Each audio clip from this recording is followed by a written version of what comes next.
આદિવાસી સમાજે ફરી એકવાર અલગ ભીલ પ્રદેશની માંગ કરી છે, જેને લઈને સુરત જિલ્લાના માંગરોળ તાલુકામાં આદિવાસી સમાજની બેઠક મળી હતી. નાની નરોલી ગામ ખાતે દક્ષિણ ગુજરાત આદિવાસી સમાજના આગેવાનોની બેઠક મળી હતી.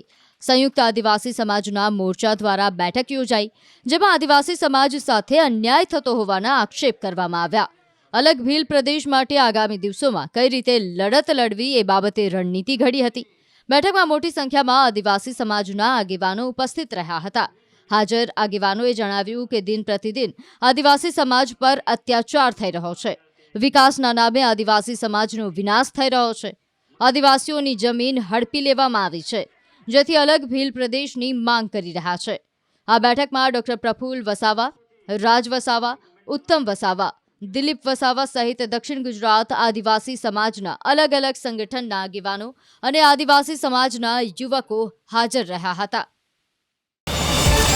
QR કોડ સ્કેન કરો અને ડાઉનલોડ કરો ન્યૂઝ 18 એપ. મેળવો ગુજરાત અને દેશ દુનિયાની પળે પળની અપડેટ્સ.